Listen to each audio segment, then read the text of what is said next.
تو میں خود اس وقت چھوٹی تھی اور مجھے جب پورے گاؤں کے اندر ایک شور تھا پورے علاقے کے اندر کہ بانو نے اپنے بچے کو مار دیا ہے تو میں چونکہ میں خود بچی تھی اس وقت اور مجھے یہ سمجھ نہیں آ رہا تھا کہ ماں کا مطلب تو وہ میٹھی چھاؤں ہے جو ساری دھوپ سے سایہ بن جاتی ہے. وہ کیسے جان لے سکتی؟ ایسے جان لی کہ وہ بچہ ایک سفید کپڑے میں لپٹا ہوا ہے اور وہ دوبارہ اٹھے گا نہیں اور سب لوگ اسے لے گئے.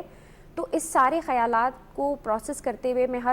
مطلب وہ وقت میرے لیے ایک ٹراما تھا. بٹ میں اپنی امی سے ہر وقت سوال کرتی تھی کہ کیوں مارا، آخر کیوں مارا. تو جو جواب مجھے ملا وہ صرف اس لیے ملا کہ اس کی ماں کو دوا پہ لکھی ہوئی تاریخ پڑھنی نہیں آئی. تو اس کا حل میرے ذہن نے یہ نکالا، اچھا اتنی چھوٹی سی چیز، مجھے تو ساری ڈیٹس آتی ہیں، مجھے کیلنڈر کی پوری ڈیٹس پڑھنی آتی ہیں، تو کیوں نہ یہ خیر کا کام میں شروع کروں تاکہ پھر اس طرح سے لوگ نہ مریں. اس وقت مجھے یہ نہیں پتا تھا کہ میں کوئی اسکول کھولوں گی، بعد میں اتنے بچے پڑھاؤں گی یا میں یہ سب کروں. بس مجھے یہ تھا کہ مجھے ڈیٹس آتی ہیں اور مجھے لوگوں کو پڑھانی ہے تاکہ لوگ اپنے پیاروں کو اس طرح سے نہ کھوئیں. اور پھر اس کے بعد جب میں نے یہ دیکھا کہ لوگ چونکہ تعلیم یافتہ نہیں ہیں، ان میں اتنا شعور نہیں ہے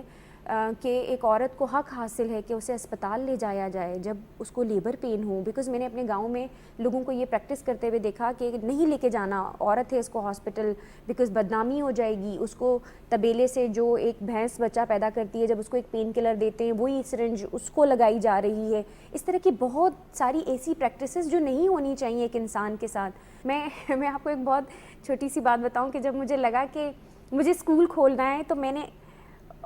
مجھے لگا کہ وہ جو بچوں کو جو کتابیں دینی ہیں وہ میرے بیگ میں موجود ہیں اور میں نے اپنی ہی نوٹ بکس اور بکس نکال کے اس کی پیجز کو پھاڑ کے اسٹپل کر کے اور پورے علاقے کے بچوں کو اکٹھا کیا کہ اب میں سب کو پڑھاؤں گی. کیا بات! اگلے دن اسکول جا کے مار بھی کھائی ہوئی. کیا بات! کیونکہ اپنی نوٹ بک نہیں پھاڑنی تھی، یہ بعد میں سمجھ آیا. تو ہم لوگ مجھے کہتے ہیں کہ آپ کو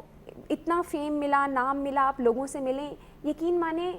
اس کی کبھی خواہش نہیں تھی اور نہ ہی اس کی ضرورت تھی. مجھے ایسا لگا کہ بس ہم وہ کر رہے تھے جو کرنا چاہیے تھا، جس کی ضرورت تھی. بس وہ خود اللہ پاک رستے بناتے گئے اور پتہ ہی نہیں چلا کہ کب کیسے اسکول بن گئے، ہاسپٹل بن گئے. میں حمیرہ سے حمیرہ بچل ہو گئی اور مجھے بڑا فخر ہوتا ہے اپنے ابا جان کا نام اپنے ساتھ جوڑتے ہوئے، بیکاز مجھے سے لگتا ہے کہ وہ اتنے سخت نہیں ہوتے تو میں اتنی مضبوط بیٹی نہیں ہوتی. اور میں چاہوں گی کہ وہ واقعہ بھی آپ بتا دیں جب وہ والد جو ہے آفس سے آئے تھے. ویسے عام طور بڑی سختی تھی اور آپ خود بھی سامنے نہیں جاتی تھی کہ بھائی وہ والد کوئی غصہ نہ ہو جائیں آپ، کیونکہ تو وہ کیا واقعہ ہے جب وہ آفس سے آئے ان کو آپ پہ فخر محسوس ہوا، تو اس بارے میں ہمیں آپ بتائیں. میری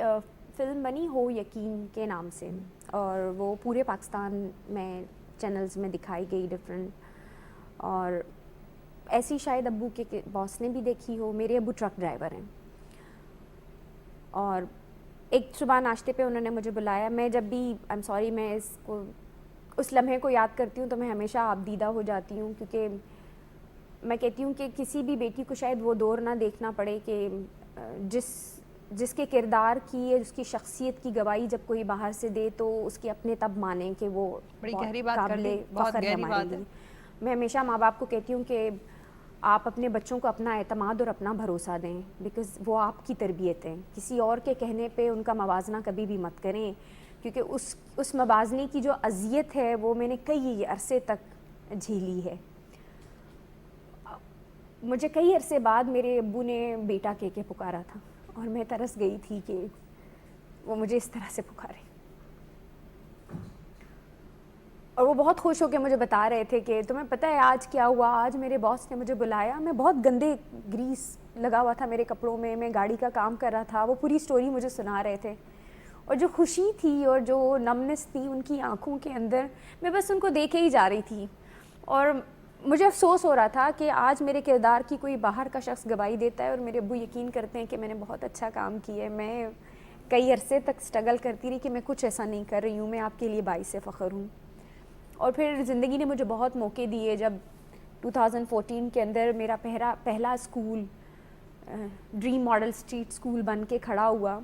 مجھے وہ دور آج دن تک یاد ہے. میرے ابو دروازے پہ کھڑے ہو کے ایک ایک مہمان کو ویلکم کر رہے تھے اور سب سے ہاتھ ملا کے کہہ رہے تھے میں میرا بچل کا باپ. کیا بات! مجھے امی کے وہ الفاظ یاد آ رہے تھے جو مجھے ہمیشہ کہتی تھی میرا یہ دور بدلے گا، یہ دور بدلے گا. اور واقعی میں دور بدلا چند سالوں بعد، بیکاز ایک وقت تھا جو مجھے ہر وقت یہ سننا پڑتا تھا کہ خدا تم جیسی بیٹی کسی کو نہیں دے، تم باعث شرمندگی ہو.